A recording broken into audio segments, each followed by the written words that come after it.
लेकिन विवाह की पद्धति से होना ही जरूरी था। तो इस प्रकार से महाराज जनक जी ने सभी से पूछा कि अब आगे बताइए कि हमें क्या करना होगा। तो विश्वामित्र जी ने, गुरु सदानंद जी ने कहा कि अब आप विवाह की पत्रिका और महाराज दशरथ जी के पास भेजिए, क्योंकि अभी हमारे पास सिर्फ राम है लेकिन बारात नहीं है। जब महाराज दशरथ जी पत्रिका को पढ़ेंगे तो उधर से बारात लेकर के आएंगे, तब विवाह संपन्न होगा। इस तरह से वार्तालाप हुआ कि इसी बीच में अभी तक सभी प्रसन्नता से बड़े खुश थे धनुष के टूटने पर, लेकिन इसी बीच तब तक परशुराम जी का आगमन हो गया। जब परशुराम जी का आगमन हुआ,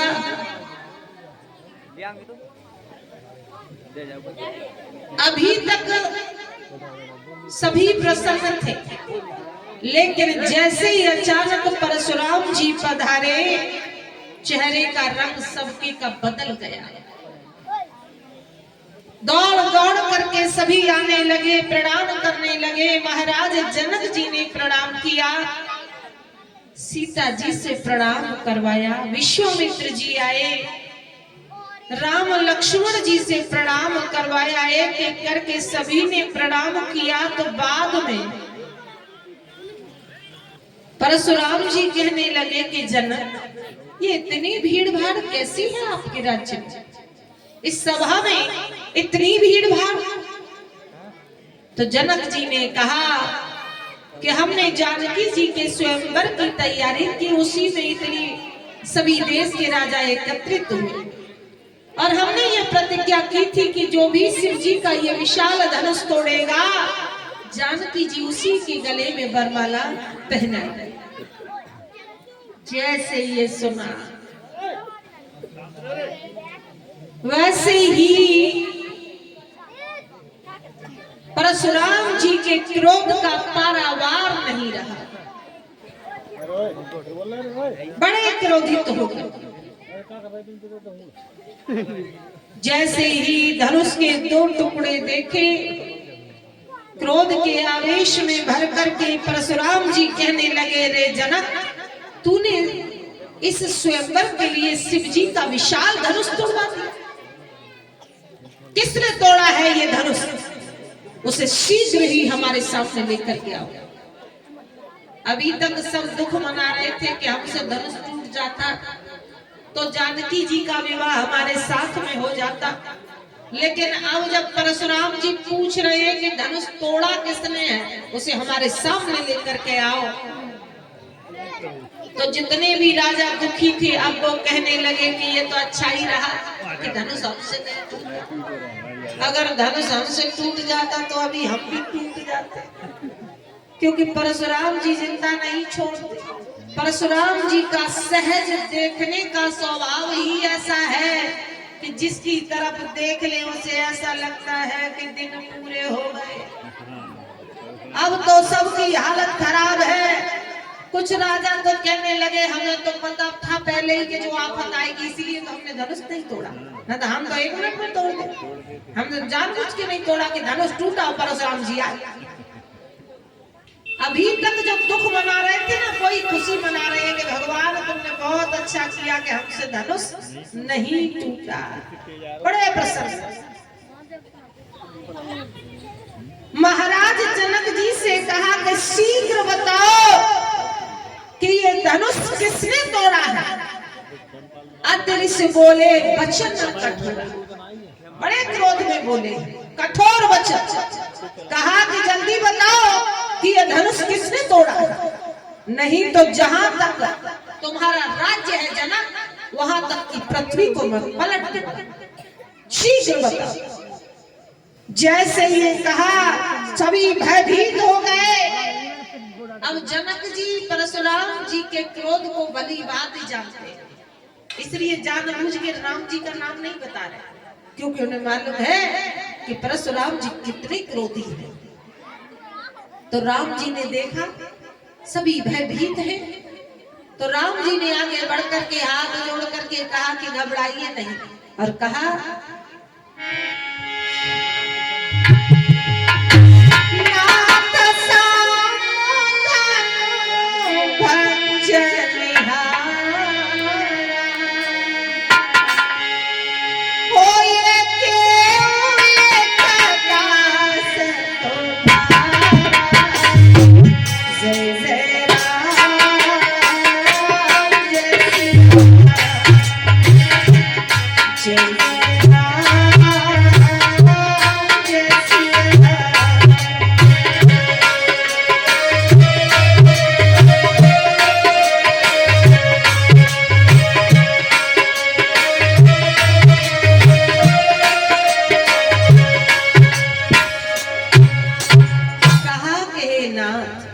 शिव जी का धनुष तोड़ने वाला कोई आपका दास ही होगा।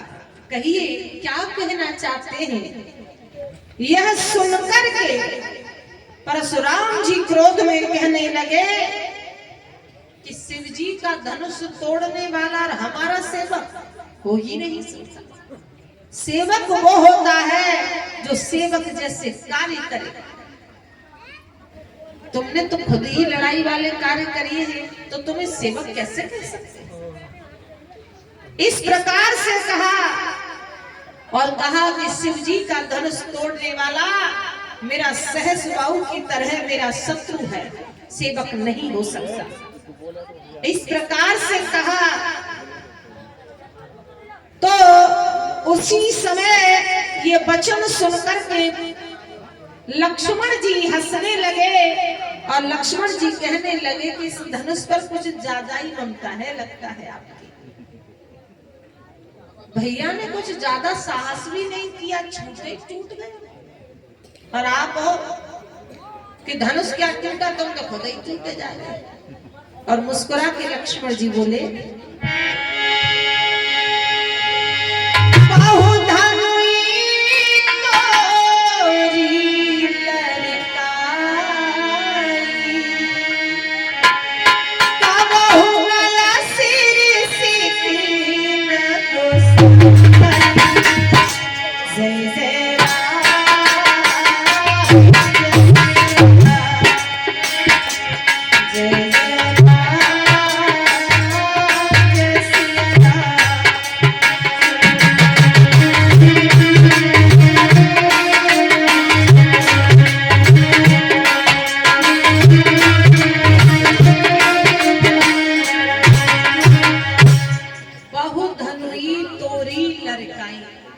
हमने बचपन में ऐसी बहुत सी धनुही तोड़ दी, लेकिन तब आपको कभी क्रोध नहीं आया।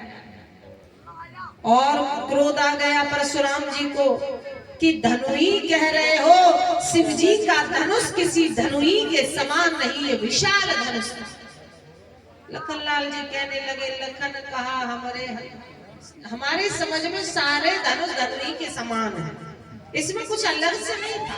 अब जो धनुष टूट गया तो टूट जाने दो, तुम इस धनुष के चक्कर में तुम क्यों टूटे जा रहे हो। और क्रोधित हो गए, फरसा लेकर के जैसे ही दौड़े लक्ष्मण जी की ओर और कहा कि बालक तूने मेरा स्वरूप देखा है, अभी मेरे क्रोध को नहीं देखा। तो राम जी आगे बढ़ के बोले कि ठहर जाइए, ये बालक है, ये आपके स्वभाव को जानता नहीं है, इसलिए इसने इस तरह की बात कही। और क्यों कही उसका भी एक कारण है, क्योंकि आप ब्राह्मण की तरह नहीं आए, आप तो छत्री की तरह पधारे हो। इतने सारे शस्त्र लेकर के तो कोई छत्री भी नहीं आता, इतने शस्त्र लेकर के आप आए हो, इसलिए ये तुम्हें जानता नहीं है। और कहा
गेट लगाए गेट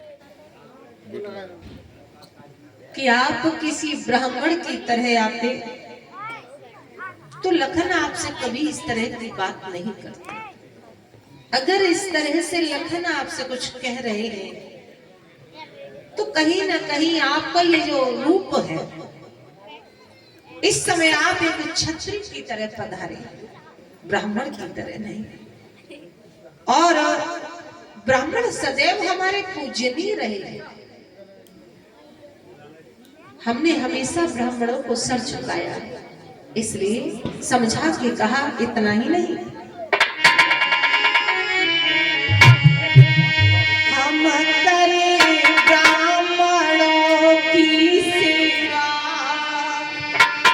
स्वामी यह धर्म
तो सारे कार्य ब्राह्मणों के द्वारा हुए। ये ब्राह्मणों की कृपा है जो हमने धनुष तोड़ा है। हमारी कहाँ क्षमता थी, तो थोड़े से शांत हुए परशुराम जी। राम जी ने शांत तो कर लिया, लेकिन तब तक पीछे से लखनलाल जी फिर मुस्कुराए। अब जैसे ही मुस्कुराए तो वैसे ही परशुराम जी फिर क्रोधित हो गए। कहने लगे कि राम, ये तुम्हारा जो छोटा भाई है ना, ये जब भी बोलता है ना तो जहर ही उगलता है। अब लक्ष्मण जी और तेज हंसे।